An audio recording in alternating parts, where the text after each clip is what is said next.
Hey guys, welcome to Herding Little Cows to the Glory of God. My name is Sarah, and if you haven't been here before, I'm married to Mark. We've been married for 23 years now, and we have a total of 14 children. 2 of them have already moved out, and some of them we never got to bring home. They passed in the womb.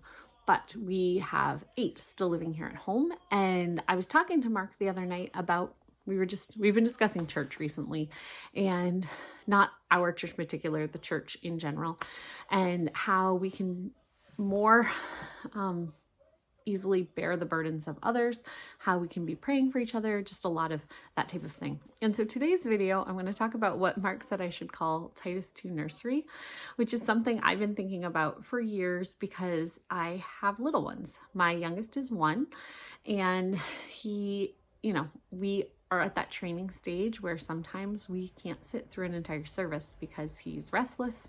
Maybe we were up the night before teething. Maybe he's hungry, and I don't always leave the church service to nurse, but we're getting to the stage where he sometimes wants a little more movement, and it's just easier for me to leave. Maybe you have a baby who has colic. This video is for moms that are going through this stage of having a baby right now, and it is for people who maybe you're not a mother yet, or you've never been a mother, or you were a mother years ago and you can help out. So I think that it is best for mom to be the one taking care of baby when possible. Mom already knows her baby.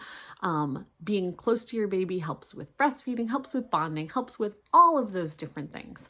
So I think it's very important for mom being the one to take care of the baby. But sometimes there is a need for encouragement for moms who are coming to church who need to leave the service. And I think that all too often is just a manned nursery where here I'll drop off the baby, I'll go back so I can hear the service, and everybody's happy. But as a mom, I know I would not be happy because I'd be sitting in service so worried that my baby was downstairs crying, upset, needing milk, any of those things. And I also would feel bad that other person is missing the service. As much as they want to snuggle a baby and all of that, I'd feel bad that they were missing the service and not able to participate. So I think it's very important, 1, that our churches encourage moms to stay in the service, that little noises are overlooked, that mom's trying to do best for her baby, and even if that's crying a little bit, not crying and making so nobody can hear the entire service. But we went to a church one time where there was a guest speaker there, and mom had gotten kind of in the middle of a row because there were so many people there, and baby started to fuss, and you could tell mom was trying to gather the diaper bag, get the baby, and the speaker from the front said, "Ma'am, I need you to leave with the baby because you're distracting people from being able to hear me." Those were not his exact words, but it was very much that sentiment to everybody who was there. And you could tell mom was trying. She really was trying. And so that is not how our churches should be. Churches should be growing, and growing in number by going out into the world and bringing people in, but also by families who are expanding their families. You want to have a mixture of older people and younger people. You want to have people feeling free to bring their children in. So we should be encouraging moms to keep their children in service when possible. But when mom does need to leave with baby, which does happen sometimes, making sure that they have a place that they feel comfortable to go to. So at our church, we kind of have like a side room that I can still hear the sermon from, but everyone can still hear the baby there. It's not like a crying room. Some churches have that. Our church also has a place downstairs that is like partitioned off with a comfy rocking chair behind it and a changing table, so you can take baby down there.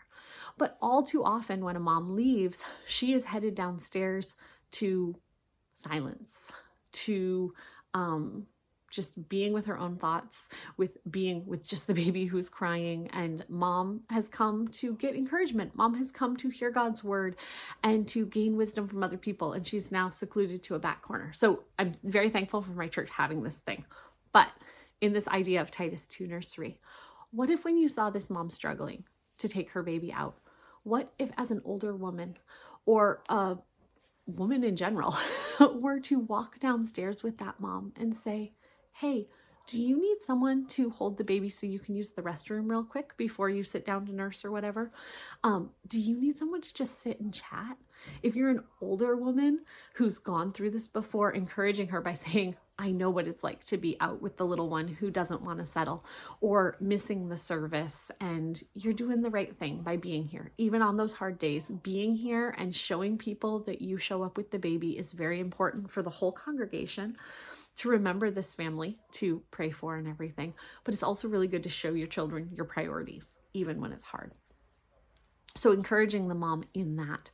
Also, just being an encouragement, asking her, what has she been learning in scriptures? Telling her what you've been learning. Maybe telling her of a sermon you've listened to this week or a book you're reading that would bring her thoughts back to God's word. Because when you have to leave the service, especially if you are in a church where you can't hear the service, having somebody to talk to who's still,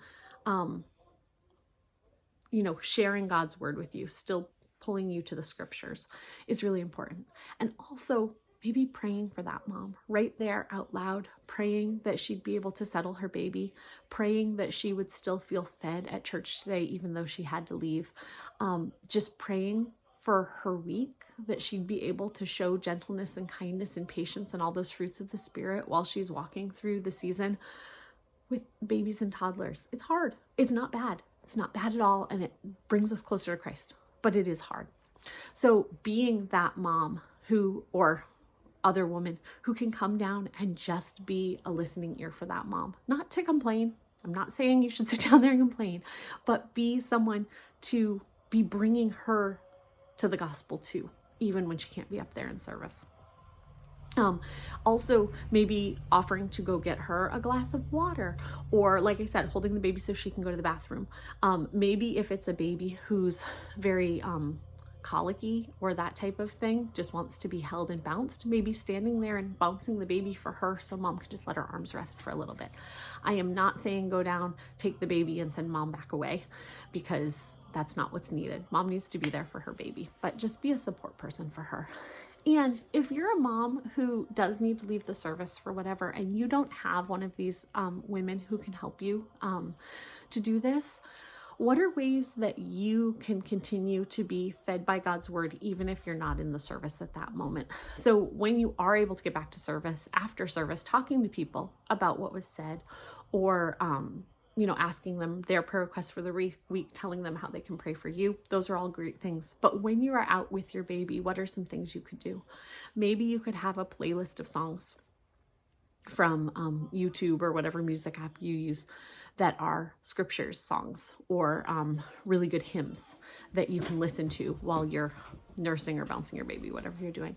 Maybe you could have a Christian Bible study book or sermon that you can listen to, not a sermon, but some of the shorts you can find on YouTube or whatever of a good preacher that you like, that would be bringing your mind back to God.